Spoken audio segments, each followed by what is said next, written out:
A luz fluorescente na minha cozinha piscou enquanto eu mexia a panela de sopa de legumes. A mesma receita que eu preparava todo domingo há 37 anos. A casa parecia grande demais ao meu redor agora. Cada cômodo ecoando lembranças de quando risadas preenchiam estas paredes em vez deste silêncio pesado.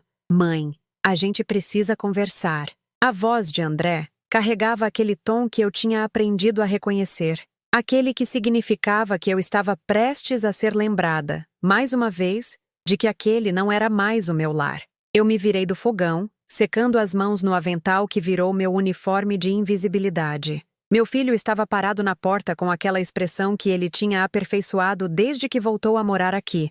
Metade irritação, metade impaciência mal contida. Atrás dele, flagrei Clara, a esposa dele, mexendo no celular.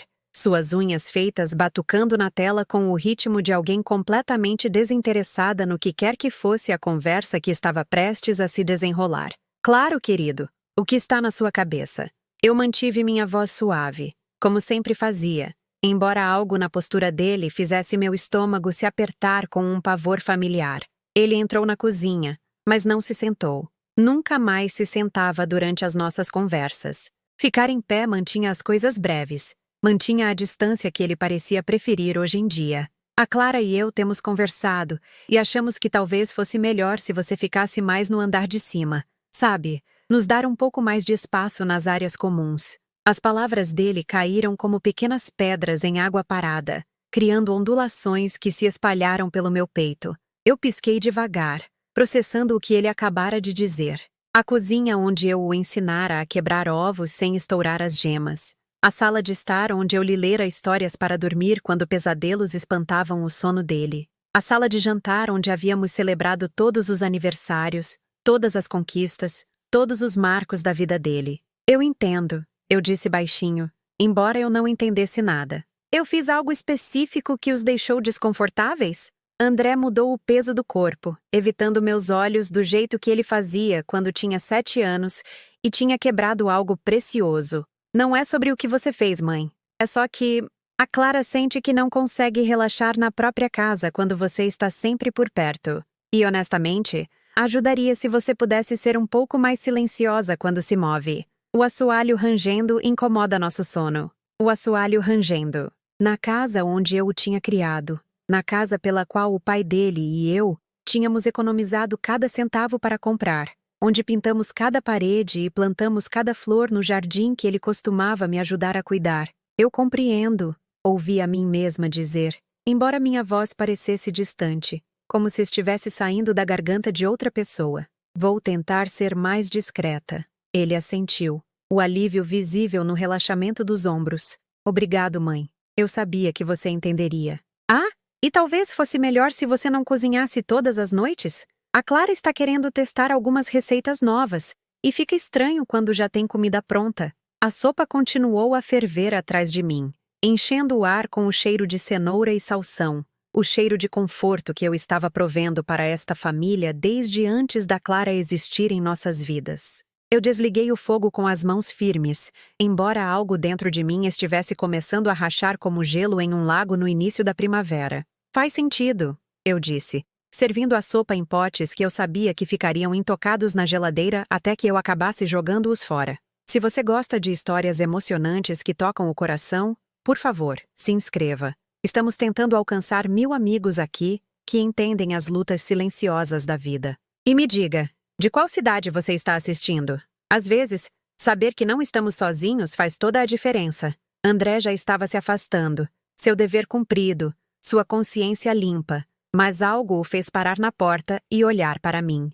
E mãe, talvez seja a hora de você começar a pensar em ter um lugar só seu de novo. Sabe, um lugar menor, mais fácil de dar conta para alguém da sua idade. As palavras ficaram suspensas no ar muito depois de ele ter saído da cozinha. Muito depois de eu ter ouvido os passos dele na escada. Muito depois de o som da porta do quarto dele se fechar com um clique suave, mas final. Eu fiquei ali, cercada pelo vapor subindo da sopa que eu tinha feito com amor e que ninguém queria comer, na cozinha que não me pertencia mais, na casa onde eu estava me tornando um fantasma. Mas eu não chorei, ainda não. Em vez disso, me peguei lembrando da mulher que eu costumava ser antes que o luto me fizesse pequena, antes que a solidão me fizesse grata por migalhas de atenção do filho que eu tinha dado tudo para criar.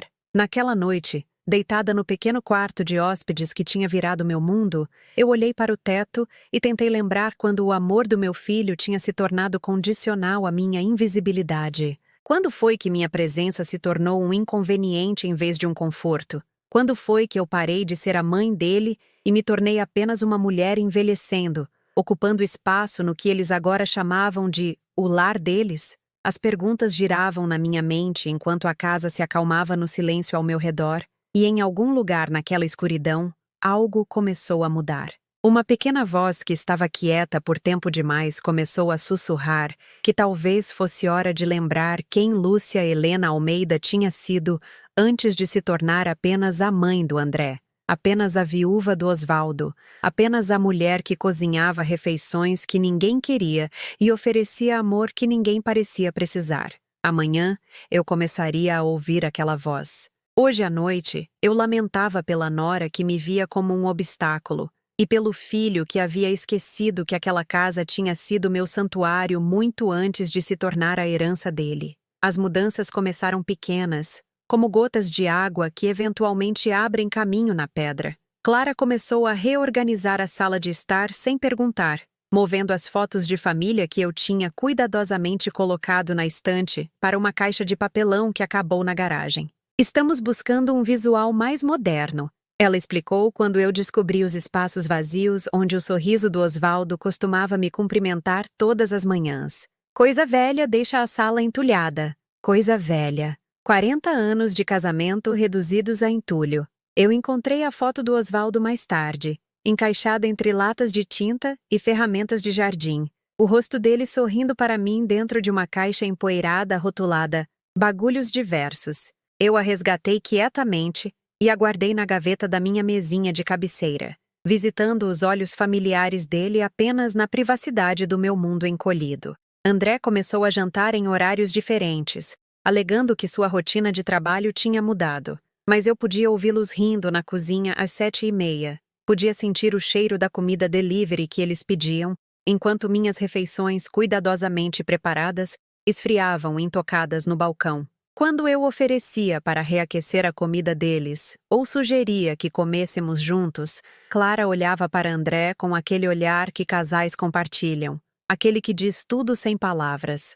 "Nós já comemos, mãe", ele dizia sem me encarar. "Talvez amanhã." Amanhã virou uma palavra que significava nunca. O volume da televisão tinha que ser mais baixo quando eles estavam em casa porque interferia nas chamadas de trabalho da Clara. Meu café da manhã tinha que ser mais quieto, porque a cafeteira elétrica incomodava o sono deles. Até a minha respiração parecia muito alta na casa que tinha acolhido cada som que eu fazia. Eu comecei a cronometrar meus movimentos em torno da rotina deles, aprendendo a existir nos vazios entre as vidas deles. Eu tomava banho cedo antes que eles acordassem, preparava minhas refeições simples durante o horário de trabalho deles, e desaparecia no meu quarto antes que eles voltassem para casa todas as noites. Eu me tornei uma mestre na vida invisível, em ocupar espaço sem realmente ocupá-lo. "A sua mãe é tão quieta", eu ouvi Clara dizer para alguém ao telefone uma tarde. "Às vezes eu esqueço até que ela está aqui." As palavras não tinham a intenção de ser cruéis. Eu disse a mim mesma. Eram apenas uma observação. Mas elas se instalaram no meu peito como pedras, pesadas e frias, me lembrando que a invisibilidade era aparentemente minha maior conquista aos olhos deles. 3 semanas após a conversa de André na cozinha, eu experimentei meu primeiro jantar de família em meses. Os pais de Clara, Roberto e Lena, vieram de Belo Horizonte para uma visita, e de repente minha presença se tornou temporariamente necessária de novo. Não bem-vinda, exatamente, mas útil. "Mãe, você se importaria de fazer sua carne assada?" André perguntou, a voz dele carregada com aquela falsa alegria que as pessoas usam quando precisam de algo. "A Clara tem falado para os pais dela sobre a sua comida." Por um momento, meu coração se elevou. Eles se lembravam. Eles queriam que eu contribuísse com algo significativo para aquela reunião. Eu passei o dia inteiro preparando, não apenas a carne assada, mas pão caseiro, farofa de festa e a torta de maçã que tinha sido a favorita do Osvaldo. Eu arrumei a mesa com nossa louça de festa, o aparelho de jantar de casamento que tinha sobrevivido a 3 mudanças e incontáveis celebrações de família. Eu até vesti o vestido azul que André tinha elogiado anos atrás, na esperança de me sentir menos como uma empregada e mais como uma mãe de novo. Os pais de Clara, Roberto e Lena eram pessoas gentis que faziam perguntas genuínas sobre a minha vida e pareciam interessadas nas respostas. Por 2 horas, eu me lembrei do que era fazer parte de uma conversa, de ter minhas palavras importando para alguém. Dona Lúcia faz a melhor torta de maçã do estado, Roberto declarou, aceitando uma segunda fatia. Vocês têm sorte de ter uma cozinheira tão talentosa na família. Eu brilhei sob o elogio, encontrando os olhos de André e esperando ver orgulho ali, algum reconhecimento de que eu trazia valor para a vida dele. Em vez disso, eu vi algo que fez meu estômago despencar, constrangimento. Ele estava envergonhado com os elogios do sogro, desconfortável com a atenção sendo focada em mim, em vez de em Clara. A mãe sempre foi boa com receitas tradicionais. André disse rapidamente, a palavra tradicionais, carregando o peso de um descarte.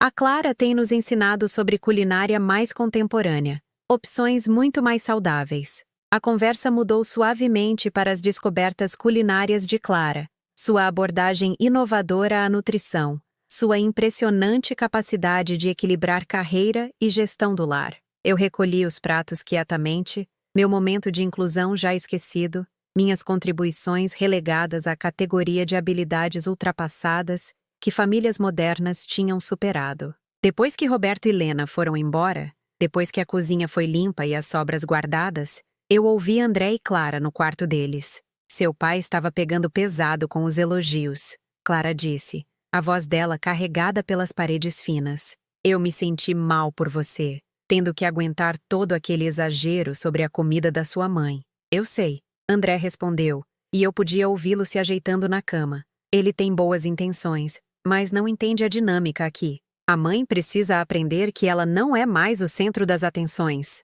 O centro das atenções. Era isso que eles pensavam que eu queria? Ser o centro das atenções na minha própria casa, na minha própria mesa, servindo comida que eu tinha passado o dia inteiro preparando com amor?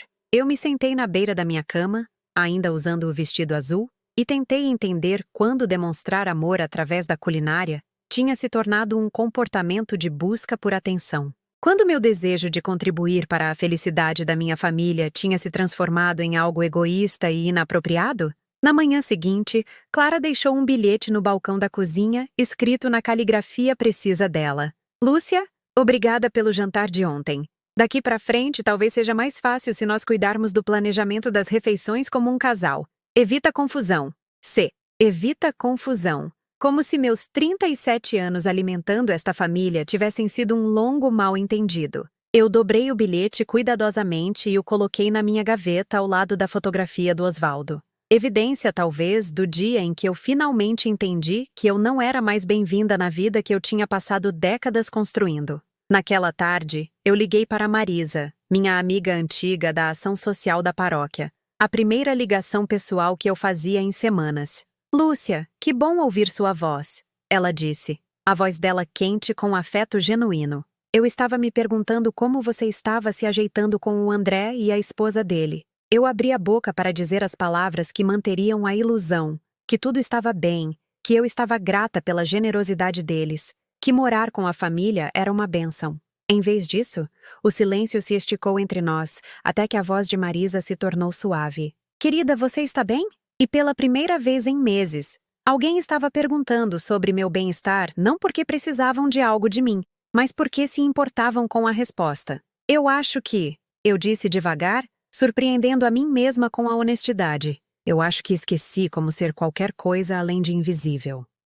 Marisa ouviu enquanto eu descrevia meu mundo encolhido, meus movimentos cuidadosamente cronometrados, meu crescente medo de ocupar muito espaço na casa onde eu tinha criado meu filho. Ela não ofereceu garantias vazias ou soluções simples. Ela apenas ouviu com a paciência de alguém que entendia que às vezes a coisa mais importante que você pode dar a outra pessoa é o presente de ser verdadeiramente ouvida. Sabe, Marisa disse finalmente, Há uma diferença entre ser atenciosa e desaparecer completamente. E, pelo que você está me dizendo, parece que você cruzou essa linha. As palavras de Marisa ficaram comigo como uma semente plantada em solo fértil. Nos dias seguintes, eu me peguei observando meu próprio comportamento com novos olhos, notando como eu tinha aprendido a pedir desculpas por existir. Desculpe, eu sussurrei quando André me encontrava no corredor. Perdão, eu disse quando Clara me encontrou regando as plantas da varanda. Desculpe, se tornou minha palavra mais frequente, oferecida como tributo pelo crime de estar presente na minha própria vida. Mas a voz de Marisa ecoava na minha memória, fazendo perguntas silenciosas. Quando eu comecei a pedir desculpas por respirar? Quando o amor se tornou sinônimo de autoanulação? Eu decidi testar as águas, para ver se havia algum espaço sobrando para eu importar em pequenas maneiras. Clara tinha mencionado querer redecorar o banheiro de hóspedes, o que eles tinham me designado. Ela tinha reclamado dos acessórios ultrapassados e do papel de parede desbotado que estava ali desde que André estava no ensino médio. Eu passei um fim de semana pesquisando ideias de design moderno, imprimindo fotos de computadores da biblioteca e criando uma pequena apresentação de opções de reforma acessíveis. Segunda-feira de manhã, eu a encontrei na cozinha tomando café e checando seus e-mails. Eu me aproximei cuidadosamente, segurando minha pasta de ideias como uma oferta de paz. Clara, eu ouvi você mencionar a reforma do banheiro. Comecei, mantendo minha voz alegre e prestativa. Eu fiz uma pesquisa e encontrei algumas opções lindas que podem funcionar dentro do seu orçamento. Ela levantou o olhar do celular com a expressão de alguém interrompida durante um trabalho importante. Ah, isso. Eu abri a pasta, meu entusiasmo crescendo apesar da resposta morna dela. Olha esta opção de azulejo Subway. É clássica, mas moderna, e muito menos cara do que mármore. E estes acessórios da loja de material de construção atualizariam todo o espaço por menos de R$ 1.500. Clara olhou para os papéis que eu tinha organizado cuidadosamente, os olhos dela passando por cima das horas de pesquisa que eu tinha investido em ajudar a visão dela a se tornar realidade. Que gentil da sua parte, Lúcia, mas nós já contratamos uma designer, uma profissional. A palavra profissional ficou suspensa no ar como um pequeno tapa, carregando a implicação de que meus esforços eram amadores, equivocados, desnecessários. Eu recolhi meus papéis com mãos que permaneceram firmes, mesmo enquanto meu rosto queimava de constrangimento. Claro, eu disse. Eu só pensei que poderia ajudar a economizar algum dinheiro. Não precisamos economizar dinheiro, Clara respondeu voltando para o celular. Precisamos que as coisas sejam feitas direito. Mais tarde naquela semana, eu a ouvi ao telefone com a designer profissional, discutindo exatamente o mesmo azulejo Subway que eu tinha sugerido. A diferença era que, quando vinha de uma especialista, a ideia tinha mérito. Quando vinha de mim, era apenas uma mulher idosa ultrapassando limites. A rejeição doeu, mas eu tentei de novo. Eu notei André lutando com o cuidado do jardim, o cortador de grama dando problemas. Osvaldo e eu tínhamos mantido estes terrenos por décadas. Eu sabia de cada peculiaridade de cada ferramenta na garagem, cada ponto teimoso onde a grama crescia rala, cada canteiro de flores que precisava de atenção especial. Deixa eu te ajudar com o cortador. Eu ofereci em uma manhã de sábado, observando-o puxar o cabo de partida com frustração crescente. Ele é temperamental, mas tem um jeito. Eu consigo resolver, mãe, ele disse sem olhar para mim, dando outro puxão irritado no cabo. O motor engasgou e morreu de novo. Precisa ajustar o afogador primeiro. Depois, eu disse que consigo resolver.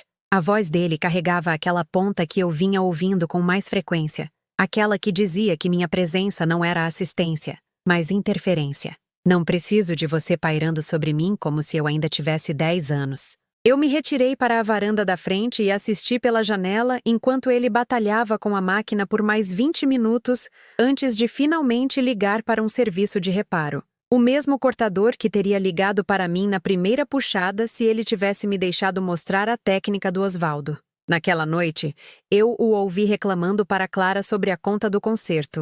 R$ 200 só para limpar o carburador. É um assalto.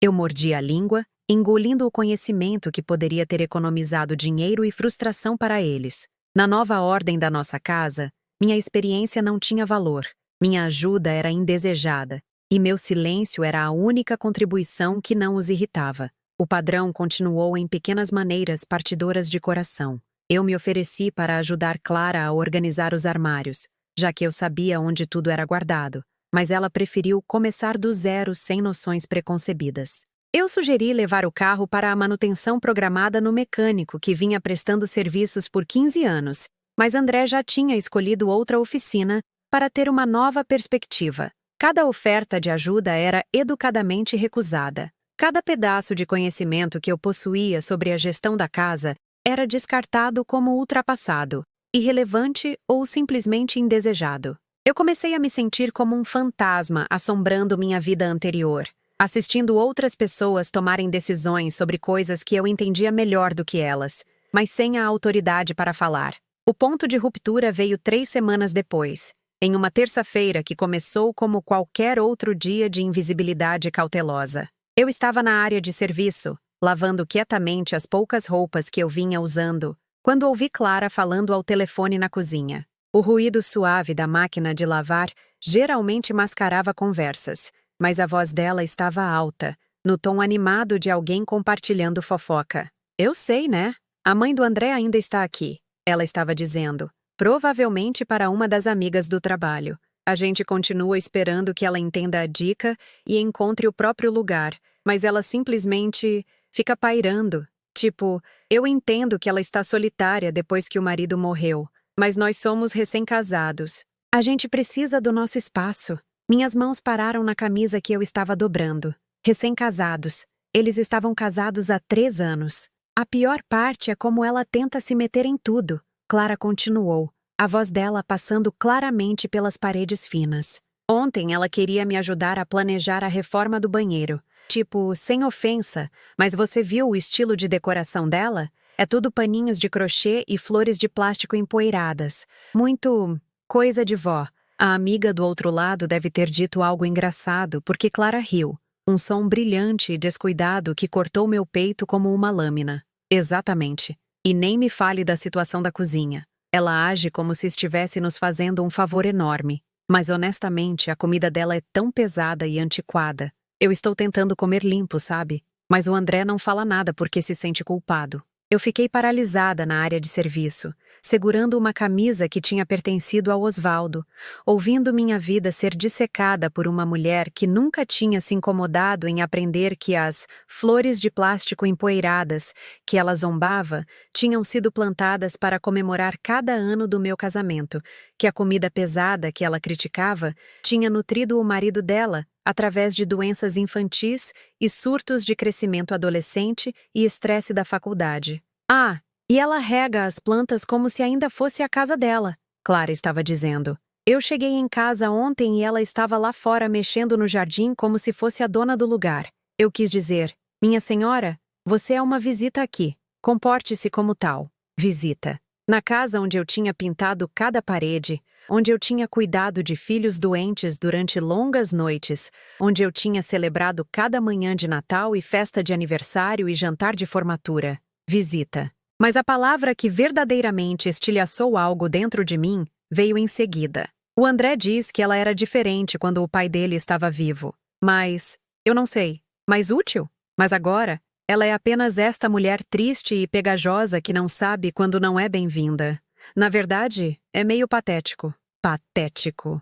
Eu coloquei a camisa do Osvaldo para baixo com mãos que tinham parado de tremer. Caminhei quietamente para o meu pequeno quarto no andar de cima e fechei a porta. Eu não chorei, embora lágrimas teriam sido uma resposta razoável. Em vez disso, eu me sentei na beira da minha cama e olhei ao redor para o espaço que tinha se tornado meu mundo inteiro. O quarto estava arrumado e esparso, contendo apenas o que eu precisava para sobreviver. Tinham ido embora os toques pessoais que tinham feito do quarto principal o meu por 37 anos. Tinham ido embora os livros que eu amava, a música que me confortava, os pequenos luxos que tinham tornado a vida agradável. Eu tinha me resumido ao essencial, acreditando que ocupar menos espaço me tornaria mais aceitável. Mas eu finalmente entendi o que Marisa tinha tentado me dizer. Não havia nível de pequena que eu pudesse me tornar que faria Clara me querer ali. Nenhum nível de silêncio que faria André se orgulhar de mim de novo. Nenhum grau de utilidade que me daria o direito de existir confortavelmente na casa que eu tinha ajudado a construir. Eu não estava desaparecendo por escolha. Eu estava sendo apagada, sistematicamente e deliberadamente, por pessoas que viam meu luto como inconveniência e meu amor como obrigação. Naquela noite, deitada na escuridão, ouvindo o riso deles flutuando pelas paredes, eu tomei uma decisão que me surpreendeu com sua clareza. Por meses, eu tinha tentado conquistar meu lugar na vida deles, através de compromissos cada vez menores. Amanhã, eu pararia de pedir desculpas por ocupar espaço. Não porque eu estava com raiva, embora a raiva tivesse sido justificada. Não porque eu queria brigar, embora uma briga pudesse ter esclarecido as coisas. Eu pararia de pedir desculpas porque Marisa estava certa. Havia uma diferença entre ser atenciosa e desaparecer completamente. E em algum lugar no espaço entre essas duas escolhas, estava a mulher que eu costumava ser, aquela que havia esquecido como se defender sem se sentir culpada por isso. A mudança aconteceu gradualmente, como a mudança das estações. Onde eu tinha me apressado para oferecer ajuda, eu comecei a simplesmente observar. Onde eu tinha pedido desculpas pela minha presença, eu mantive uma dignidade quieta. Onde eu tinha me curvado em formas impossíveis para me encaixar na visão deles de uma visita aceitável, eu comecei a lembrar como era ocupar espaço sem vergonha. Clara notou primeiro. Ela tinha se acostumado com minha pronta complacência, minha disposição em me encolher para acomodar o conforto dela. Quando parei de me oferecer para a invisibilidade, a mudança a incomodou de maneiras que ela não conseguia articular. Sua mãe parece diferente ultimamente. Eu a ouvi dizer a André uma noite. Meio distante. A palavra quase me fez sorrir, depois de meses sendo informada de que eu estava muito presente, muito envolvida, muito ansiosa para ajudar. Minha retirada era aparentemente também problemática. Não havia versão de mim mesma que o satisfaria. E finalmente entender essa verdade trouxe uma inesperada sensação de liberdade. Comecei a fazer longas caminhadas pela manhã, redescobrindo o bairro que eu tinha ajudado a construir de antigo pasto 40 anos atrás. Eu visitei a biblioteca e peguei emprestado romances que eu vinha querendo ler por anos, mas nunca tinha tempo quando estava ocupada tentando ser útil.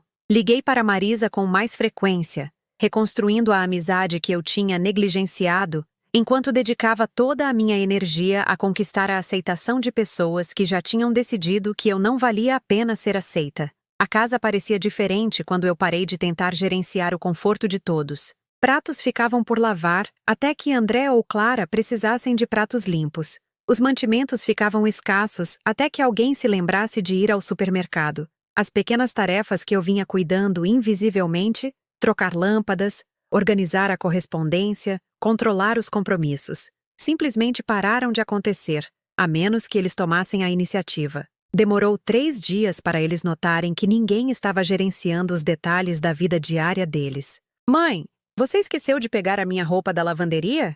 André perguntou em uma manhã de quinta-feira, parado na cozinha vestindo a camisa de ontem. Eu não sabia que você tinha levado algo para a lavanderia. Eu respondi honestamente, servindo café na minha caneca favorita, aquela com a foto do Osvaldo que eu tinha resgatado da caixa da garagem. Eu não estou com o seu cupom. Ele me encarou como se eu tivesse falado em uma língua estrangeira. Por meses, eu tinha antecipado as necessidades dele, cuidado dos recados dele, gerenciado os detalhes da casa que ele tinha tomado como garantidos. A ideia de que ele poderia precisar comunicar as expectativas dele ou gerenciar as próprias responsabilidades parecia genuinamente confundi-lo. Mas você sempre... Ele começou, então parou, talvez percebendo que sempre implicava uma expectativa que ele nunca tinha realmente expressado. Eu sempre tento ajudar quando sei que a ajuda é necessária, eu disse gentilmente. Mas eu não leio mentes, querido. Querido, eu não o chamava assim há meses, não desde que ficou claro que carinhos vindos de mim o constrangiam em vez de agradá-lo. Mas algo tinha mudado em mim. Algum retorno à mulher que havia conquistado o direito de amar o filho sem pedir desculpas, mesmo que esse amor não fosse mais bem-vindo nas maneiras que eu tinha expressado antes. Na semana seguinte, eles organizaram um jantar para os colegas de trabalho de Clara. Eu soube disso da mesma forma que soube da maioria dos planos deles agora. ouvindo os preparativos em vez de ser incluída neles. Eu não me ofereci para cozinhar. Não sugeri opções de menu ou me ofereci para ajudar com a limpeza. Em vez disso, mencionei casualmente que passaria a noite com Marisa, talvez vendo um filme ou experimentando aquele novo restaurante que ela vinha recomendando. O pânico na voz de Clara era inconfundível. Oh, mas... Quer dizer, você não precisa sair. A gente provavelmente vai pedir buffet de qualquer jeito. Buffet. Para 6 pessoas em uma casa com uma cozinha totalmente equipada e uma mulher que vinha fazendo jantares por décadas. Mas eu apenas sorri e confirmei meus planos com Marisa, deixando-os navegar suas obrigações sociais sem o meu trabalho invisível. Eu voltei tarde naquela noite e encontrei a cozinha em caos. Embalagens de delivery espalhadas pelos balcões, manchas de vinho na toalha de mesa que eu tinha mantido impecável por 15 anos e o cheiro distinto de algo queimado pairando no ar. André estava carregando a máquina de lavar louças com os movimentos frustrados de alguém não acostumado a limpar a própria bagunça. Ele levantou o olhar quando entrei. A expressão dele uma mistura de exaustão e algo que poderia ter sido ressentimento. Como foi sua noite? Ele perguntou, o tom dele cuidadosamente neutro. Maravilhosa, eu respondi honestamente. Marisa e eu de fato tínhamos jantado. E eu tinha esquecido como era agradável ter conversas com alguém que valorizava minhas opiniões e ria das minhas observações. Como foi a festa de vocês? Bem, ele disse secamente, então acrescentou. Teria sido útil se você tivesse mencionado que ia sair mais cedo. Poderíamos ter nos organizado melhor. Organizado melhor. Planejado para a ausência de serviços que eles nunca tinham pedido, mas tinham aprendido a esperar. Planejado em torno da mulher que eles vinham excluindo sistematicamente, mas ainda queriam disponível para suporte doméstico de emergência. Sinto muito que vocês tiveram dificuldades, eu disse, e era verdade. Na próxima vez ficarei feliz em ajudar se você me avisar dos seus planos com antecedência. À condição que eles se comunicassem comigo em vez de esperar que eu antecipasse as necessidades deles, pairou no ar como uma nova regra em um jogo que eles pensavam entender. Com o passar das semanas, eu os observei lutarem com responsabilidades que eu vinha cuidando perfeitamente. Clara queimou o jantar 2 vezes antes de pedir pizza. André ficou sem camisas de trabalho limpas e teve que fazer uma lavagem de emergência à meia-noite. As plantas na varanda da frente começaram a murchar quando ninguém se lembrou de regá-las durante um período particularmente quente. Eu ofereci ajuda quando solicitada diretamente, mas parei de oferecer soluções para problemas que eles não tinham reconhecido. Parei de consertar as coisas antes que quebrassem e comecei a deixá-los experimentar as consequências naturais de não gerenciar a própria casa. A casa começou a parecer menos um lar pacífico e mais um lugar onde 3 adultos viviam vidas paralelas, cruzando-se apenas quando necessário para propósitos práticos. O calor que eu tinha tentado tanto manter, apesar da frieza deles, simplesmente evaporou. Uma tarde, enquanto organizava minha pequena cômoda, encontrei o envelope que eu vinha guardando na minha caixa de joias por quase 2 anos. Os documentos do seguro de vida do Osvaldo, o testamento dele, os documentos que detalhavam nossa vida financeira juntos. Eu os tinha mantido perto durante aqueles primeiros meses sombrios de luto, mas não os tinha olhado recentemente. Agora, com a clareza que vem de se afastar do caos, eu espalhei os papéis sobre minha mesinha de cabeceira e realmente os li pela primeira vez desde que o advogado tinha explicado o conteúdo. Osvaldo tinha sido mais minucioso do que eu imaginava, mais protetor, mais consciente de possibilidades que eu nunca tinha querido considerar. A casa era minha, não parcialmente, não condicionalmente, mas completamente e legalmente minha. Osvaldo tinha insistido em estruturar a escritura e o testamento para garantir que ninguém pudesse jamais questionar meu direito de viver no lar que havíamos construído juntos. A hipoteca tinha sido paga anos atrás com o seguro de vida dele. Os impostos prediais estavam em dia, deduzidos automaticamente de uma conta que tinha nossos 2 nomes. Mais do que isso, as economias de aposentadoria do Osvaldo tinham sido substanciais. Entre a pensão, o INSS e os investimentos que ele tinha gerenciado cuidadosamente por décadas, eu não era a viúva pobre que eu tinha me permitido ser na minha própria mente. Eu era uma mulher com meios independentes que vinha vivendo como um caso de caridade na própria casa. Mas foi a carta que fez minhas mãos tremerem. Um envelope selado com meu nome escrito na caligrafia cuidadosa do Osvaldo, marcado para ser aberto quando você precisar lembrar quem você é. Dentro, 3 páginas da caligrafia dele, cada palavra um lembrete da mulher que ele tinha amado e da vida que havíamos construído juntos. Minha queridíssima Lúcia, começava. Se você está lendo isto, significa que você esqueceu algo importante sobre si mesma. Você esqueceu que você não é apenas minha esposa ou a mãe do André. Você é Lúcia Helena Almeida, a pessoa mais forte que já conheci, a mulher que transformou uma casa em um lar e uma família em algo bonito. Ele tinha sabido. De alguma forma, mesmo enfrentando a doença final, Osvaldo tinha entendido que o luto poderia me fazer esquecer meu próprio valor.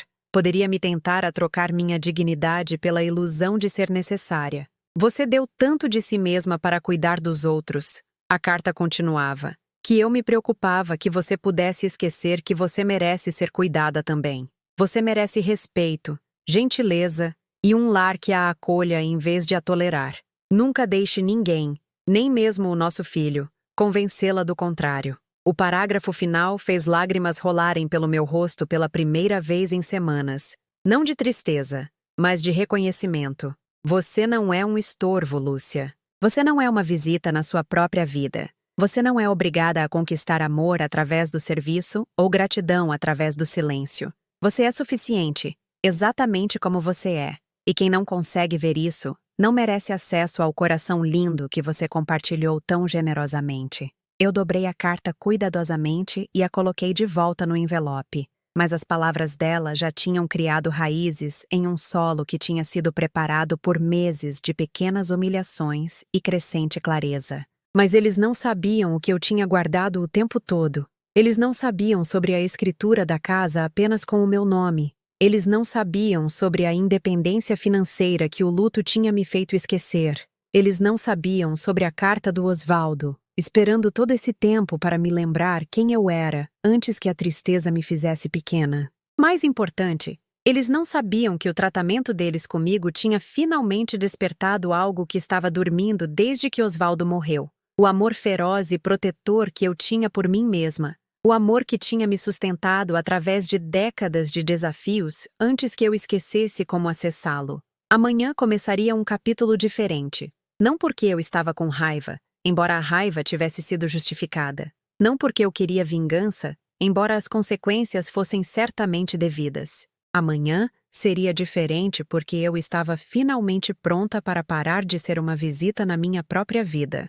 Na manhã seguinte à leitura da carta do Osvaldo, eu acordei com uma clareza que eu não sentia há anos. O nascer do sol pela minha pequena janela parecia diferente de alguma forma, mais brilhante, mais intencional. Eu me vesti cuidadosamente com roupas que eu tinha guardado meses atrás, aquelas que Clara tinha sugerido que eram muito vibrantes para alguém da minha idade. A blusa azul marinho que Osvaldo sempre dizia que realçava meus olhos, os brincos de prata que pegavam a luz quando eu me movia. Pela primeira vez em quase um ano, eu olhei no espelho e vi Lúcia Almeida olhando de volta para mim, não apenas uma mulher idosa pedindo desculpas por existir. Eu fiz café na minha caneca favorita e me sentei na mesa da cozinha, não em pé no balcão, não escondida no meu quarto, mas sentada na mesa onde eu tinha alimentado minha família por décadas. Quando o André apareceu, vestido para o trabalho e esperando sua costumeira saída apressada,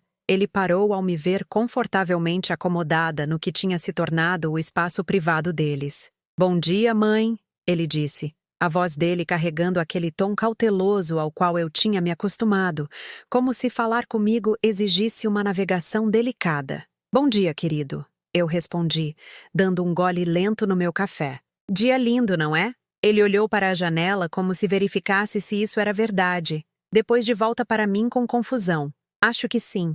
Escuta, eu estou atrasado." "Claro que está." Eu sorri, mas não o sorriso desesperado e apaziguador que eu vinha usando por meses. Este era diferente, pacífico, cúmplice. "Tenha um bom dia de trabalho." Ele hesitou na porta, talvez sentindo que algo tinha mudado, mas incapaz de identificar o quê.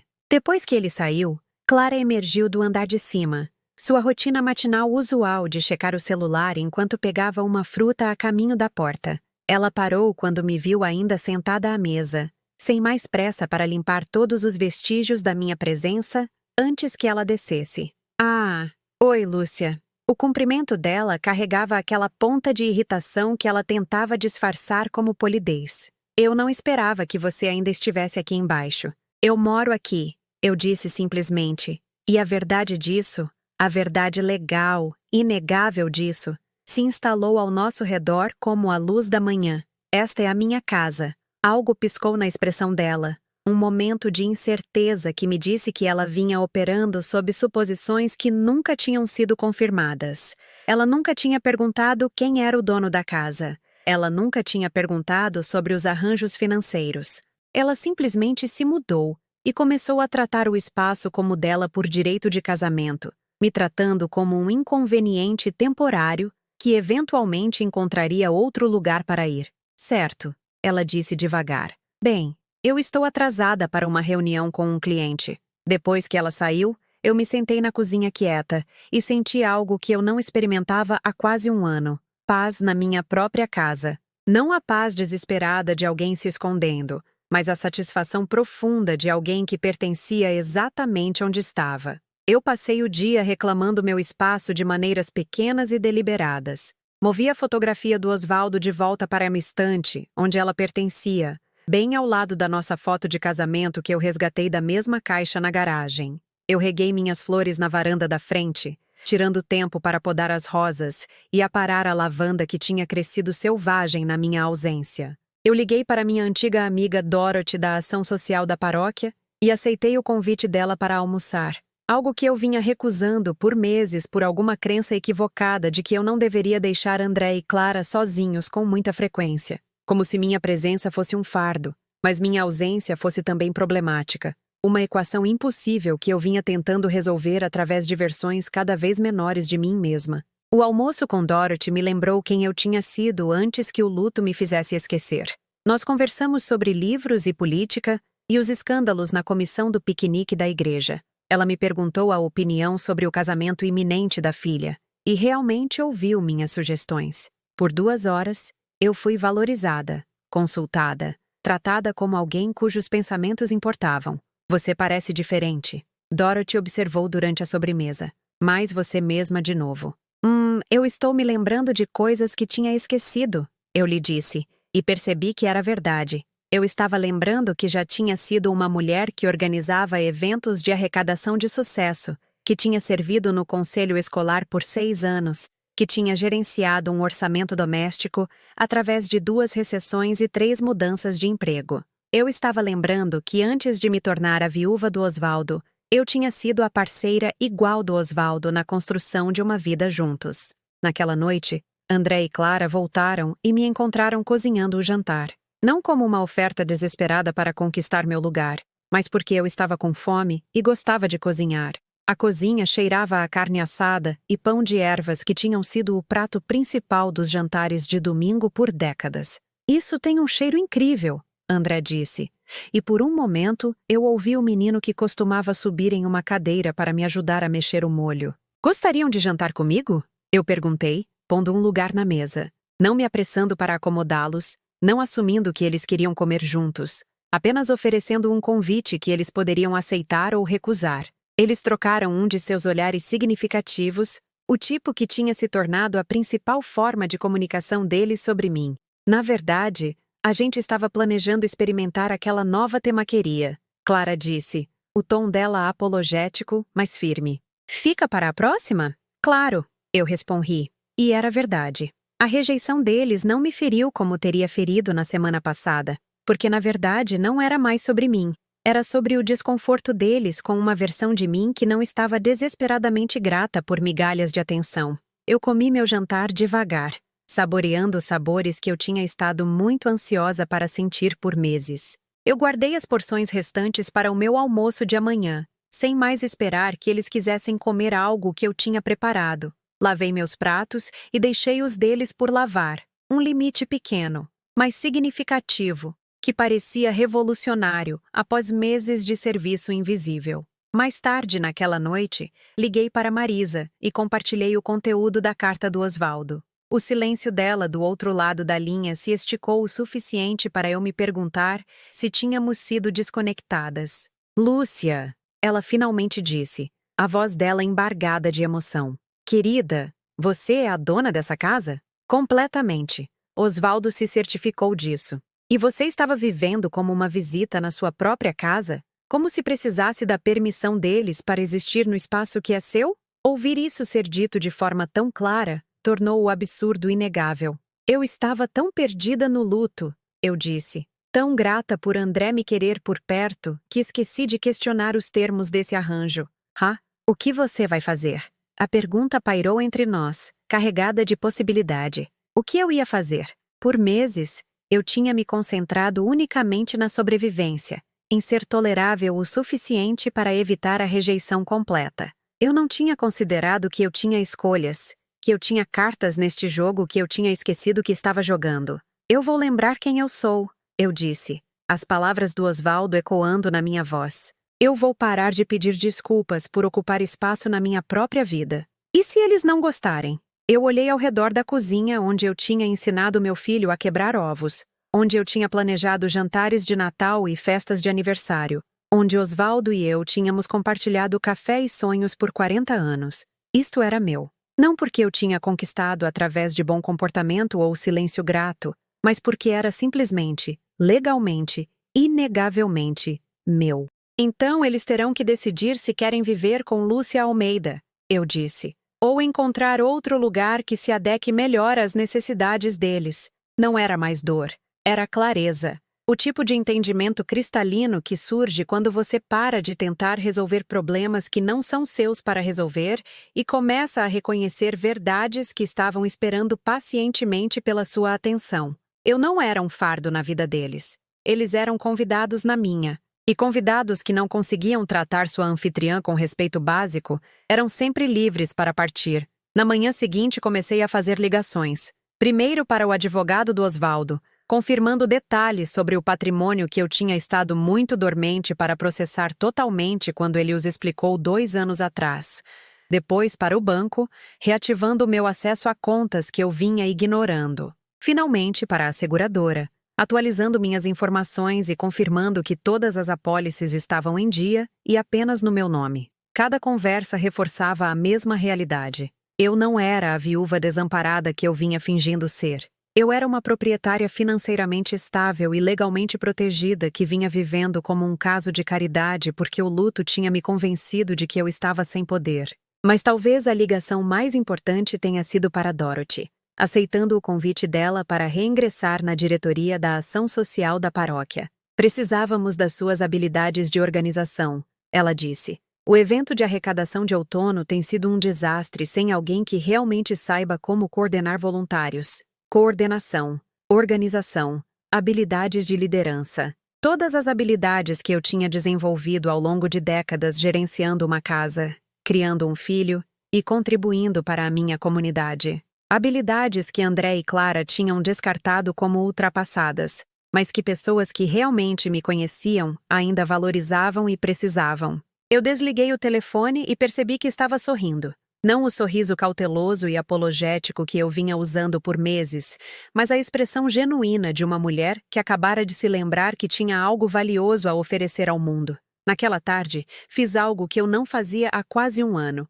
Reorganizei os móveis da sala de estar de volta para o jeito que Osvaldo e eu gostávamos, com o sofá de frente para o jardim para que pudéssemos assistir as estações mudarem juntos. Coloquei as almofadas decorativas que Clara tinha guardado no armário, aquelas que ela tinha dito que não combinavam com a visão estética dela. Quando eles voltaram para casa, encontraram a sala transformada de volta ao seu calor original. O arranjo minimalista de Clara tinha sido substituído pela sensação confortável e de casa vivida que tinha feito desta casa um lar por 4 décadas.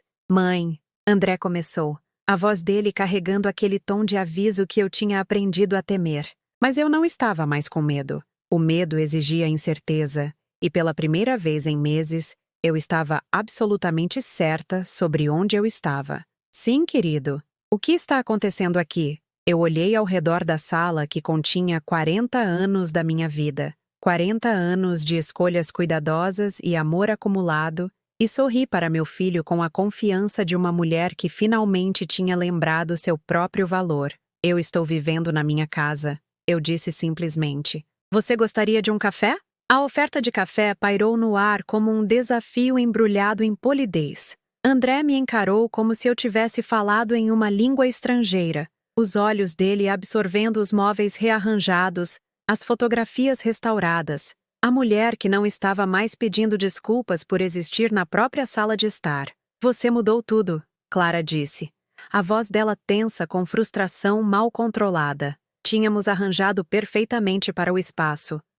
Vocês tinham arranjado para as preferências de vocês? Eu corrigi gentilmente, me ajeitando na antiga poltrona do Osvaldo, aquela que eles tinham empurrado para um canto para abrir espaço para o sofá modular deles. Eu arranjei para as minhas. A palavra minhas parecia ecoar no silêncio repentino. Por meses, eles tinham operado sob a suposição de que o conforto deles tinha precedência sobre o meu, que as escolhas estéticas deles superavam qualquer apego sentimental que eu pudesse ter ao jeito que Osvaldo e eu tínhamos organizado nosso lar. Agora, pela primeira vez, eu estava reivindicando direitos iguais ao espaço, não direitos superiores, como a proprietária de fato.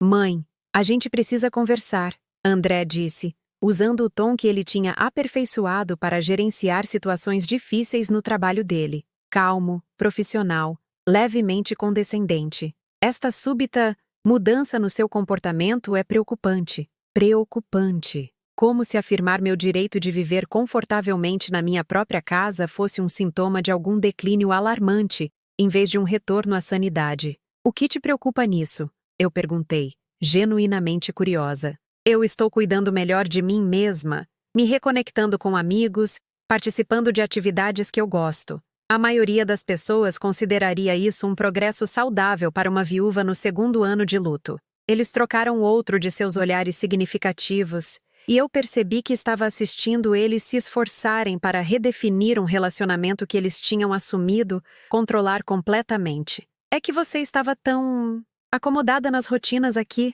Clara disse cuidadosamente. E agora você está fazendo todas essas mudanças sem discuti-las conosco primeiro. Sem discuti-las. Com as pessoas que vinham fazendo mudanças na minha casa por meses, sem me consultar sobre nada, desde o arranjo dos móveis, até o planejamento das refeições e a gestão básica da casa. Que mudanças exigem a opinião de vocês? Eu perguntei, mantendo minha voz estável apesar do absurdo da conversa. Bem, os móveis, obviamente. Clara gesticulou pela sala. E você tem saído mais, partindo em horários estranhos. Seria bom saber sua rotina para que possamos nos organizar de acordo. Minha rotina, como se eu fosse uma empregada cujos paradeiros precisavam ser rastreados em vez de uma adulta independente, gerenciando sua própria agenda social. Eu não me lembro de vocês compartilharem as rotinas de vocês comigo. Eu apontei. Eu soube do jantar de vocês por ter ouvido os preparativos. Eu descobri os planos de reforma do banheiro quando empreiteiros apareceram sem avisar. Mas vocês gostariam que eu pedisse aprovação para os meus cafés com Marisa? O maxilar de André se apertou. Isso é diferente, mãe. Nós moramos aqui também. Sim, eu disse quietamente. Vocês moram, como meus convidados. A palavra caiu entre nós como uma pedra em água parada, criando ondulações que se espalharam pelas suposições deles sobre nosso arranjo de vida. Pela primeira vez desde que eles se mudaram, eu estava esclarecendo a hierarquia real da nossa casa. Eles não estavam gerenciando uma parente idosa difícil. Eles eram convidados na minha casa que tinham esquecido como se comportar como convidados. Convidados? A voz de Clara subiu de tom. Nós somos família. Esta é a nossa casa também. Este é o lar de infância do André. Eu corrigi. É a casa em que ele cresceu. E ele sempre será bem-vindo aqui. Mas legalmente, financeiramente e praticamente, a casa é minha. Vocês dois são bem-vindos para ficar enquanto nosso arranjo funcionar para todos os envolvidos. Ultimamente, eu não tenho certeza se está funcionando para mim. O silêncio que se seguiu foi elétrico com tensão. Eu podia vê-los processando essa informação, recalculando dinâmicas de poder que eles tinham presumido estarem fixas a favor deles. Você está pedindo para a gente sair? A voz de André falhou levemente, me lembrando do adolescente que uma vez pediu permissão para pegar o carro emprestado. Eu estou pedindo para vocês lembrarem que estão morando na minha casa como meus convidados, eu disse, e para me tratarem de acordo. O que eu não disse, o que eu guardei para mim como uma arma secreta, era o que de acordo significava para mim agora que a carta do Osvaldo tinha me lembrado do meu valor. De acordo significava me incluir em decisões que afetavam nosso espaço compartilhado.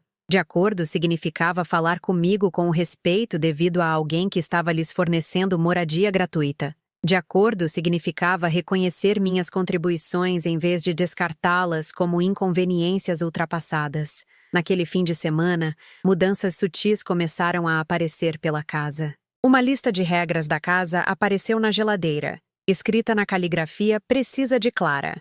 Diretrizes para uma coexistência pacífica na casa. Por favor, mantenha as áreas comuns limpas e organizadas. Coordenar quaisquer mudanças de móveis com todos os moradores da casa. Respeitar a privacidade e o espaço pessoal dos outros. Manter níveis de ruído apropriados durante as horas de sono. Contribuir de forma justa para as despesas e responsabilidades da casa. Eu li a lista 2 vezes, maravilhada com a arte passiva-agressiva disso. Cada regra era claramente direcionada ao meu comportamento recente, enquadrada como políticas gerais da casa, o requisito de coordenação de móveis, a referência à privacidade e espaço pessoal, presumivelmente sobre minha presença aumentada nas áreas comuns, a restrição de nível de ruído, embora eu estivesse andando na ponta dos pés em torno das rotinas deles por meses. Mas foi a linha final sobre contribuir de forma justa que revelou como eles tinham fundamentalmente entendido mal a nossa situação. Eles ainda acreditavam que éramos 3 adultos compartilhando despesas de vida igualmente, em vez de 2 pessoas vivendo sem pagar aluguel na minha casa. Eu tirei a lista quietamente e a coloquei na minha gaveta da cômoda ao lado da carta do Osvaldo e da escritura da propriedade. Evidência, talvez, de quão distorcido nosso arranjo tinha se tornado nas mentes deles. Segunda-feira de manhã trouxe um telefonema que mudou tudo. Marisa ligou enquanto André e Clara estavam no trabalho, a voz dela animada com notícias que eu não esperava. Lúcia, você não vai adivinhar o que eu ouvi no clube de idosos ontem, ela disse, mal contendo o entusiasmo. Dona Regina está se mudando para a Flórida para morar com a filha, e ela está vendendo a casa dela. Aquela casinha azul na Rua das Acácias, com aquele jardim lindo? Eu conhecia bem a casa. Osvaldo e eu sempre tínhamos admirado as rosas da Dona Regina. Tínhamos frequentemente passado por lá nas noites de verão para apreciar a fragrância e o jeito que ela tinha projetado seus canteiros de flores para florescerem em sucessão ao longo da estação. É perfeita para uma pessoa, Marisa continuou. 2 quartos, cozinha atualizada, uma varanda que seria adorável para o café da manhã. E Lúcia, a melhor parte, ela quer vender particularmente para alguém que vá apreciar o que ela criou lá. Ela mencionou especificamente esperar encontrar uma viúva que amasse o jardim tanto quanto ela. Uma casa só minha. A ideia me enviou um arrepio inesperado, como o primeiro dia quente da primavera após um longo inverno. Não o meu lar de infância, não a casa que eu tinha compartilhado com Osvaldo. Não o espaço que eu estava atualmente lutando para reivindicar de pessoas que me viam como um inconveniente. Um novo começo. Um lugar onde eu pudesse tomar decisões sem negociar com ninguém. Onde minhas preferências seriam as únicas que importariam. Você gostaria que eu arranjasse uma visita? Marisa perguntou. Dona Regina disse que ficaria feliz em mostrar esta semana, antes de listar oficialmente. Sim. Eu disse, surpreendendo a mim mesma com a imediatice da minha resposta. Sim, eu adoraria ver. Depois de desligar, eu me sentei na minha cozinha e tentei imaginar como seria viver em algum lugar que eu tivesse escolhido, em vez de herdado. Em algum lugar projetado em torno das minhas necessidades em vez de comprometido pelas expectativas de outras pessoas. A possibilidade parecia liberdade de um jeito que eu não tinha antecipado. Naquela noite, André chegou em casa cedo, o rosto dele carregando a expressão de alguém que tinha ensaiado uma conversa difícil. Mãe, eu acho que a gente precisa colocar as cartas na mesa sobre algumas coisas. Ele começou, se ajeitando na minha frente na mesa da cozinha com a postura deliberada de alguém se preparando para uma discussão séria. Eu estou ouvindo, eu disse, embora algo no tom dele me fizesse suspeitar que seria menos conversa do que sermão. Eu tenho pensado sobre o que você disse sobre esta ser a sua casa. Ele continuou, as palavras dele cuidadosas e medidas. E eu quero que você saiba que eu entendo que você está passando por um período difícil de ajuste. Perder o pai foi difícil para nós dois. E talvez a gente não tenha sido tão paciente quanto deveríamos enquanto você trabalha o seu luto. Paciência. Como se minha recente afirmação de dignidade humana básica fosse um sintoma temporário de instabilidade mental que exigia a tolerância deles, em vez de um retorno à saúde psicológica. Mas eu também acho, André continuou, ganhando confiança enquanto se aquecia em seu discurso preparado, que morar junto funciona melhor quando todos se sentem ouvidos e incluídos na tomada de decisões.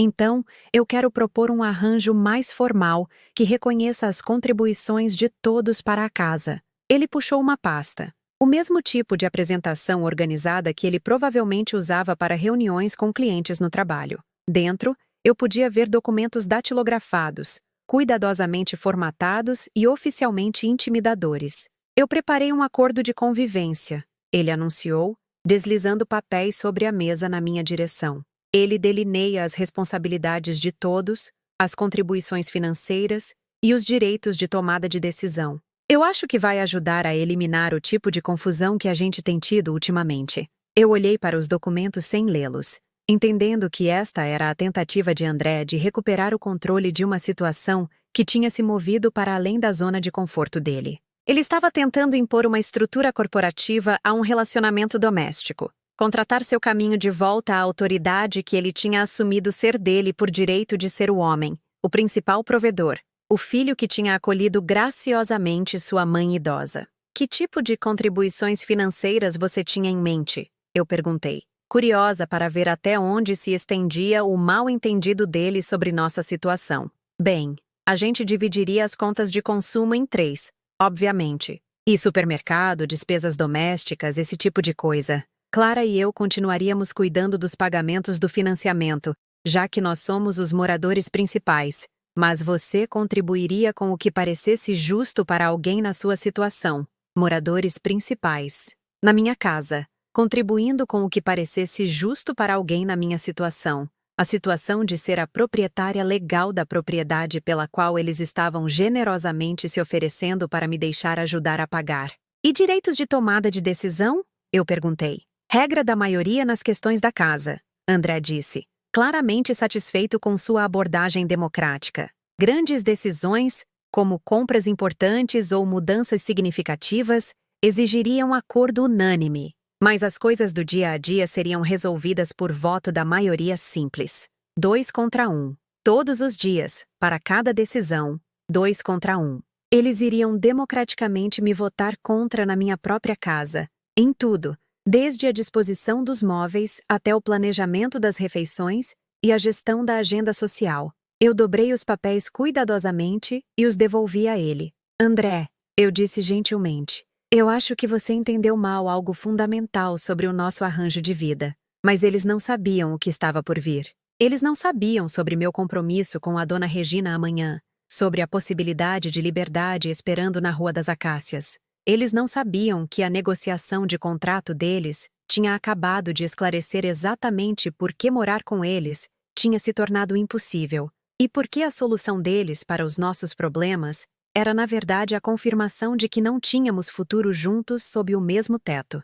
Na manhã seguinte, visitei a casa da dona Regina na Rua das Acácias. No momento em que ela abriu a porta da frente, eu soube que estava olhando para o meu futuro. O sol entrava pelas janelas que davam para o leste em direção ao jardim, iluminando cômodos que eram perfeitamente dimensionados para uma pessoa que tinha aprendido a valorizar a qualidade em vez da quantidade, a paz em vez da performance. Meu Heitor e eu projetamos esta cozinha nós mesmos, Dona Regina explicou, passando a mão envelhecida sobre bancadas de granito que brilhavam com pontos dourados incrustados. Tudo ao alcance da mão. Altura perfeita para cozinhar sem esforço. A despensa é organizada com prateleiras deslizantes para que você nunca precise se curvar ou se esticar.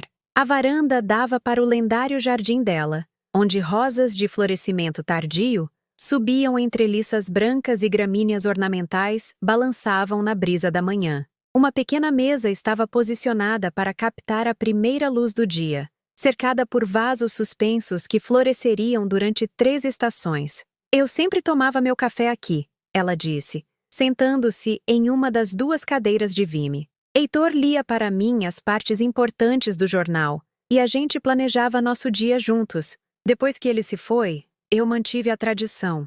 Algumas manhãs, eu ainda coloco 2 xícaras por hábito. Eu entendi completamente os rituais que sobrevivem à perda, as pequenas cerimônias que mantêm o amor vivo, mesmo quando o amado se foi. O bairro é tranquilo, Dona Regina continuou. Principalmente casais mais velhos que moram aqui há décadas. Algumas famílias mais jovens com crianças bem comportadas. As pessoas cuidam da própria vida, mas se ajudam umas às outras. Dorothy down the street mentioned you might be interested. She speaks very highly of you. Marisa tinha estado ocupada, aparentemente. Ocupada do jeito que bons amigos são quando reconhecem que às vezes você precisa de opções que você não pensou em criar para si mesma. O preço é justo, Dona Regina disse, nomeando um valor que estava bem dentro dos meus meios. Se eu tivesse me lembrado dos meus meios. O dinheiro do seguro de Osvaldo, a pensão dele, a conta poupança que eu tinha estado muito tomada pelo luto para gerenciar adequadamente. Mais do que suficiente para comprar este santuário pacífico e mantê-lo confortavelmente pelo resto da minha vida. Quando você precisaria de uma resposta? Eu perguntei, embora meu coração já tivesse decidido. Não precisa de pressa, querida. Uma casa escolhe as pessoas tanto quanto as pessoas escolhem casas. Você saberá se isto parece lar. Parecia lar. Não o lar que eu tinha compartilhado com Osvaldo, cheio de história e dor de cabeça, mas um novo tipo de lar. Um lugar onde eu poderia ser Lúcia Almeida sem a permissão de ninguém, onde minhas preferências não exigiriam a aprovação da maioria ou negociação com pessoas que tinham esquecido como valorizar minhas contribuições. Eu voltei para a minha casa atual, porque era isso que era agora na minha mente, minha residência temporária atual, com uma sensação de possibilidade que eu não sentia desde o diagnóstico de Osvaldo. O acordo de convivência que André tinha apresentado na noite passada estava no banco do passageiro, suas presunções agora risíveis à luz da minha revelação matinal. Naquela noite preparei o jantar para 3, não por obrigação, mas porque eu queria ter esta conversa na cozinha, onde eu tinha criado André, onde eu tinha lhe ensinado a diferença entre certo e errado, onde Osvaldo e eu tínhamos tomado todas as decisões importantes da nossa vida de casados. Algo está cheirando maravilhoso, André disse quando chegou em casa. O tom dele carregado com a alegria cautelosa de alguém que esperava que a tensão de ontem tivesse evaporado durante a noite. Clara o seguiu para a cozinha, a expressão dela cautelosa, mas esperançosa. Você teve a chance de revisar o acordo? Ela perguntou. André passou muito tempo garantindo que fosse justo para todos. Eu o revisei, eu disse, colocando travessas na mesa com a precisão deliberada de alguém realizando um ritual familiar pela possivelmente última vez. E eu tenho algumas reflexões sobre ele que eu gostaria de compartilhar. Eles se ajeitaram em suas cadeiras de sempre. André pegando o cesto de pães com o direito inconsciente de alguém que nunca tinha questionado seu direito ao conforto que eu fornecia. Primeiro, eu comecei. Minha voz firme com a calma que vem da certeza absoluta. Eu quero agradecer a vocês dois por me ajudarem a perceber algo importante sobre a minha situação aqui. André pareceu aliviado. Que bom que o acordo ajudou a esclarecer as coisas, mãe. Ajudou, eu concordei. Ajudou-me a entender exatamente quão diferente nós vemos nosso arranjo de vida. Vocês têm operado sob a suposição de que somos 3 adultos compartilhando despesas e responsabilidades de tomada de decisão em uma casa gerenciada em conjunto. Bem, sim, Clara disse. Isso parece justo, considerando... Considerando o quê? Eu perguntei gentilmente. Considerando que vocês se mudaram para a minha casa sem contribuir para os pagamentos de financiamento, porque não há financiamento. Considerando que vocês têm vivido sem pagar aluguel em um lar que eu possuo integralmente, enquanto esperam ter o mesmo direito de opinar sobre como esse lar é gerenciado? O silêncio que caiu sobre a cozinha foi profundo, como o momento entre o relâmpago e o trovão, quando o mundo prende a respiração. O que você quer dizer com não há financiamento? André perguntou devagar. Eu me retirei e voltei com a pasta que eu tinha guardado na minha cômoda desde a morte de Osvaldo.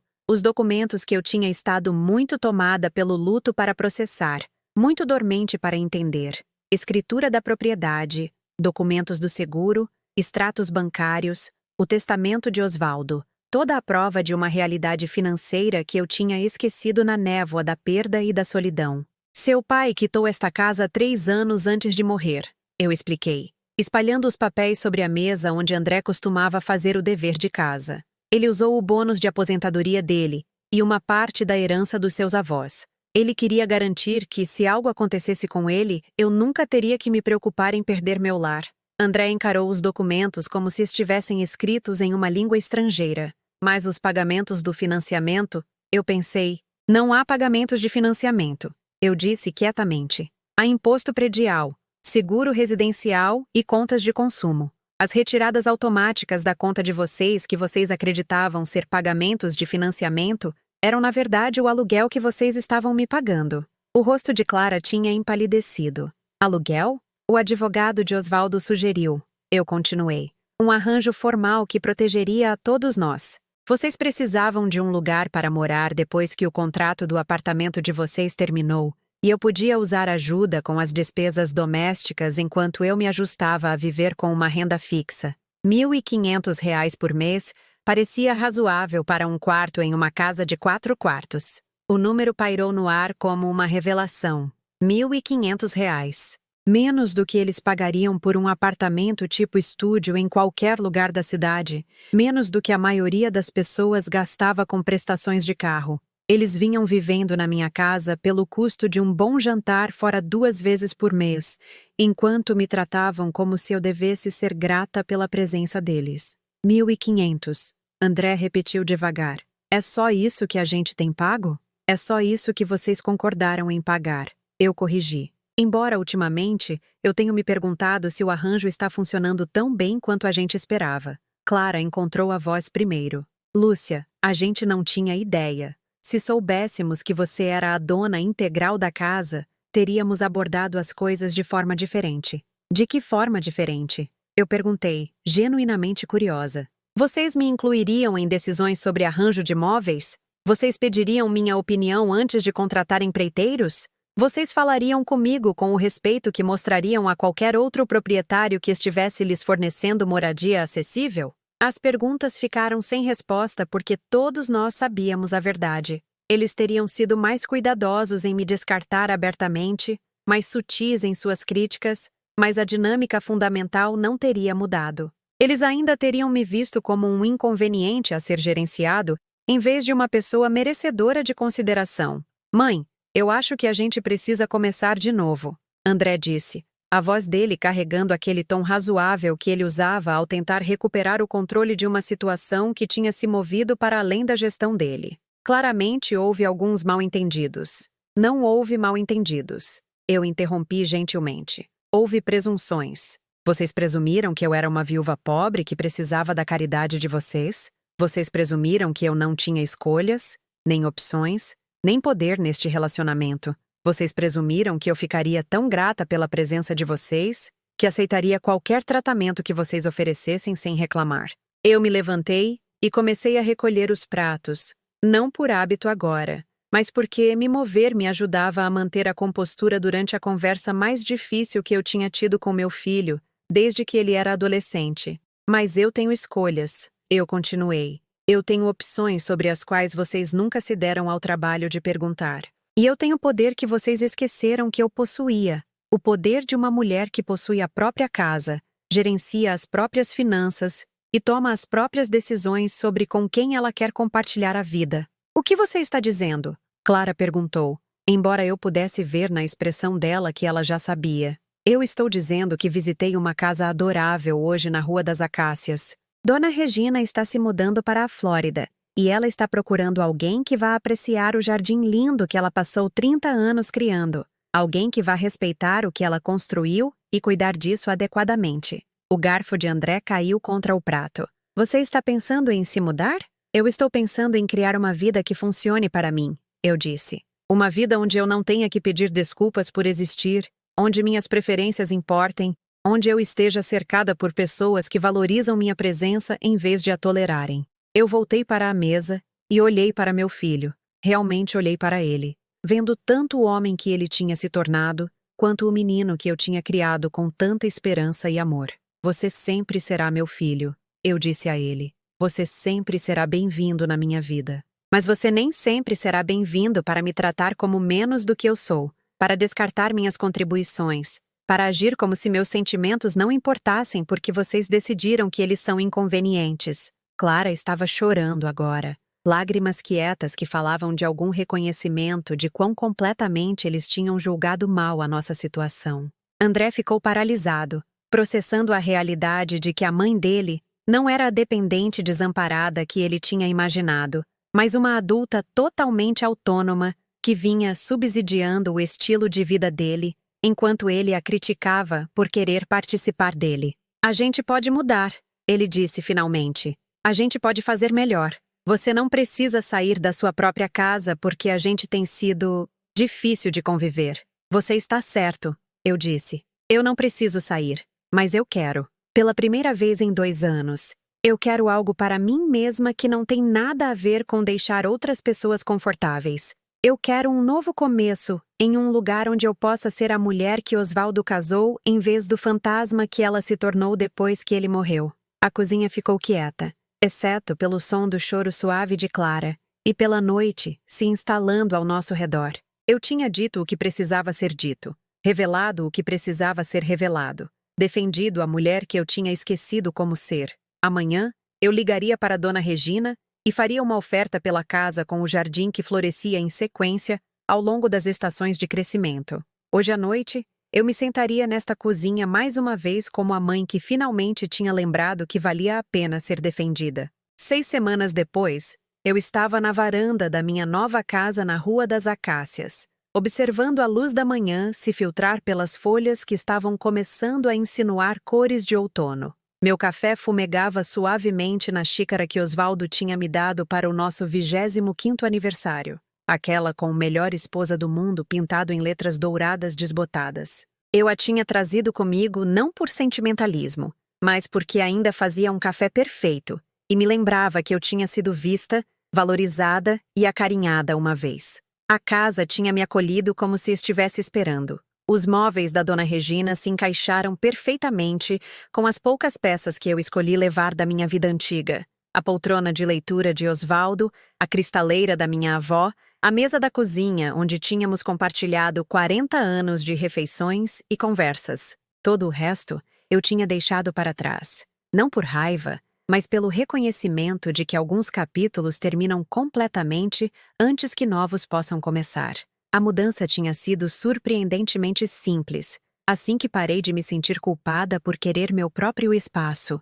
André e Clara tinham tentado negociar, oferecendo concessões que poderiam ter importado meses antes, mas pareciam vazias depois que eu tinha provado a liberdade de tomar decisões sem aprovação de comitê. A gente poderia montar uma área de estar separada no porão, André tinha sugerido. Te dar mais privacidade. Você poderia redecorar o quarto principal como quisesse, Clara tinha acrescentado. Torná-lo realmente seu, mas eu já era minha. Finalmente e completamente. Eu não precisava mais da permissão deles para existir confortavelmente no meu próprio espaço, porque eu tinha encontrado um espaço que era inerentemente confortável, organicamente pacífico, naturalmente adequado para a mulher que eu estava me tornando. A venda da minha casa antiga tinha sido conduzida através do advogado de Osvaldo, um homem gentil que tinha me ajudado a navegar pelas complexidades legais com paciência e respeito. André e Clara tiveram a primeira opção de compra,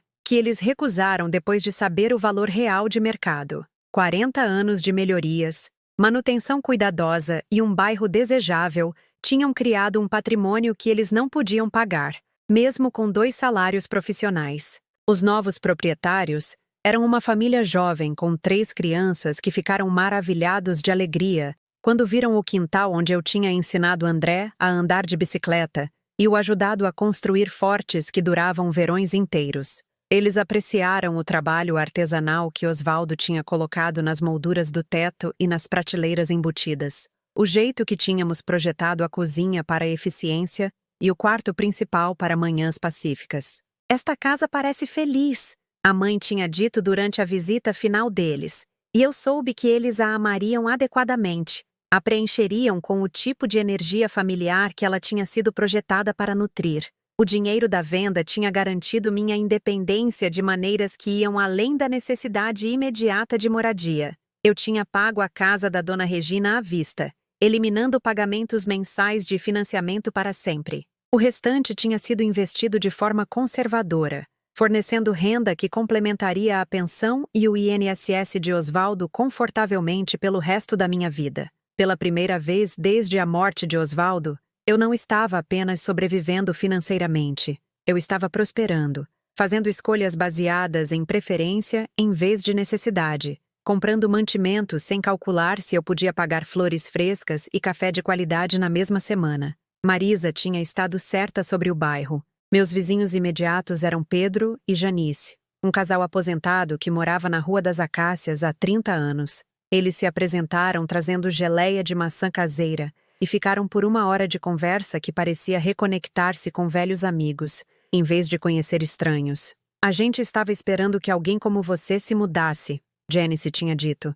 Alguém que vá apreciar o que Eleanor Patterson criou aqui e talvez adicionar o seu toque. Meu próprio toque tinha começado com a horta que eu tinha plantado em canteiros elevados perto da janela da cozinha. Manjericão, orégano, alecrim e tomilho. O básico para cozinhar que fazia uma casa cheirar a lar. Dona Regina tinha deixado anotações detalhadas sobre o cuidado e a alimentação das rosas dela, mas ela tinha me encorajado a experimentar vegetais e ervas no canto ensolarado, onde ela nunca tinha conseguido fazer nada crescer com sucesso. Jardins precisam de novas perspectivas periodicamente, ela tinha me dito durante a nossa conversa final, antes de ela partir para a Flórida. Plantas respondem a energias diferentes, métodos diferentes.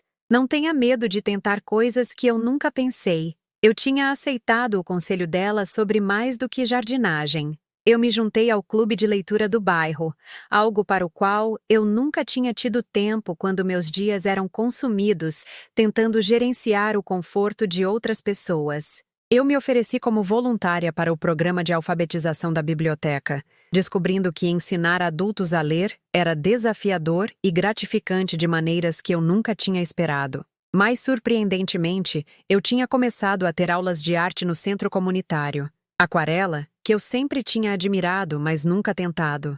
Minhas primeiras pinturas eram terríveis, paisagens trêmulas que não se pareciam em nada com as cenas que eu estava tentando capturar. Mas algo sobre o processo, misturar cores, ver a tinta fluir pelo papel de maneiras que eu não conseguia controlar completamente, parecia descobrir uma língua que eu sempre soube, mas nunca tinha sido autorizada a falar. Você tem um senso de cor natural, minha instrutora Patrícia tinha me dito depois da minha 4ª aula. É bruto, sem treinamento, mas há algo instintivo ali que pode ser desenvolvido se você estiver disposta a ser paciente consigo mesma.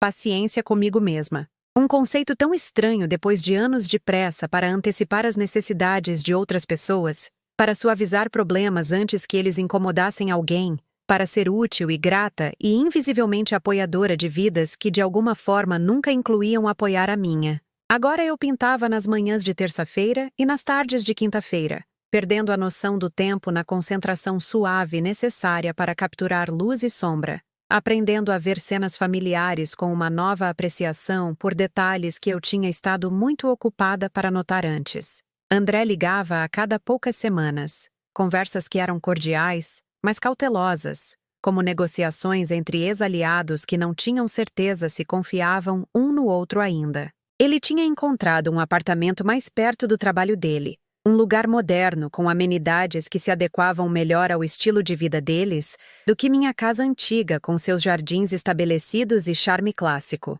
Como estão as aulas de arte? Ele perguntou durante a última ligação, puxando assunto enquanto nós dois nos ajustávamos a esta nova dinâmica onde ele não podia assumir acesso a cada detalhe da minha vida. Maravilhosamente, eu disse, o que era verdade. Eu pintei o nascer do sol sobre o jardim dos fundos ontem. É provavelmente terrível por qualquer padrão objetivo, mas eu amo o jeito que a luz fica no papel. Que ótimo, mãe. Você parece feliz. Eu estou feliz. Eu respondi, reconhecendo com leve surpresa que era completamente preciso. Não apenas contente ou pacífica, ou adequadamente ocupada, mas genuinamente feliz de maneiras que eu tinha esquecido que eram possíveis. Eu fico feliz, ele disse, e algo na voz dele sugeriu que ele era sincero, apesar da complexidade do nosso relacionamento atual. Clara tinha enviado um cartão para o meu aniversário no mês passado, um design simples com flores que pareciam semelhantes às do meu novo jardim. Dentro, ela tinha escrito um breve bilhete. Obrigada por nos ensinar que lar é mais do que um lugar para morar. Esperamos que você esteja criando novas memórias bonitas no seu. Não era bem um pedido de desculpas, mas era reconhecimento. Reconhecimento de que nosso arranjo de vida tinha falhado não porque eu era difícil ou exigente, mas porque tínhamos definições fundamentalmente diferentes de respeito, consideração e obrigação familiar.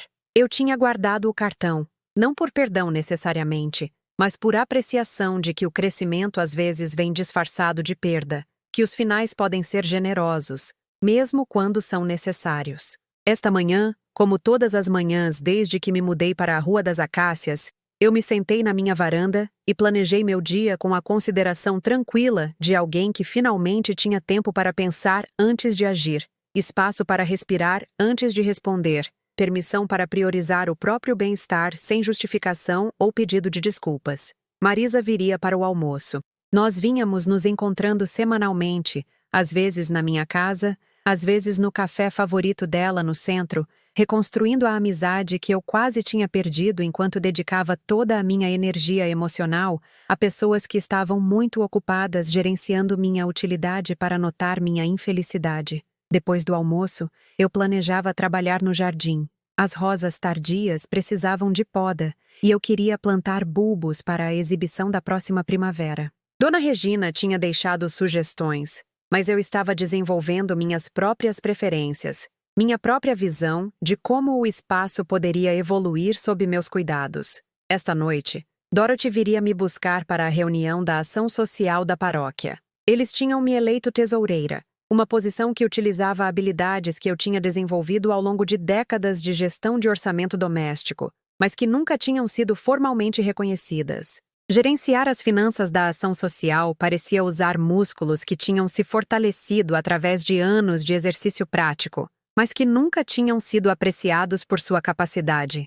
Amanhã eu me encontraria com Patrícia depois da minha aula de arte para um café. Ela tinha se tornado uma amiga, assim como uma instrutora. Alguém que entendia que aprender novas habilidades na minha idade não era sobre provar nada a mais ninguém, mas sobre descobrir partes de mim mesma que tinham estado esperando pacientemente por atenção. Ao terminar meu café e me preparar para começar outro dia de escolhas que eu tinha feito para mim mesma, pensei na carta de Osvaldo, aquela que eu ainda guardava na minha caixa de joias, mas não precisava mais reler para encorajamento. Ele estava certo sobre tudo. Eu era forte o suficiente para reconstruir minha vida, merecedora de respeito e gentileza, com direito à felicidade que não exigia a aprovação de mais ninguém. Mas ele estava errado sobre uma coisa. Ele tinha se preocupado que eu pudesse esquecer quem eu era sem ele. O que realmente tinha acontecido era que eu tinha descoberto quem eu era além dele, além da maternidade, além dos papéis que tinham me definido por tanto tempo, que eu tinha esquecido que eram escolhas em vez de destino. Eu era Lúcia Helena Almeida, não porque eu tinha sido a esposa de Osvaldo ou a mãe de André, mas porque eu tinha aprendido a valorizar a minha própria companhia, a confiar no meu próprio julgamento, a criar uma vida que refletisse minhas preferências, em vez das expectativas de outras pessoas. O sol da manhã subiu mais alto, aquecendo meu rosto através das janelas de uma casa que pertencia completamente a mim, em uma vida que eu tinha construído deliberadamente e cuidadosamente, uma escolha de cada vez. Às vezes, o silêncio é a verdade mais alta, e às vezes, a coisa mais poderosa que uma mulher pode dizer é nada, enquanto ela constrói silenciosamente a vida que ela decidiu que merece.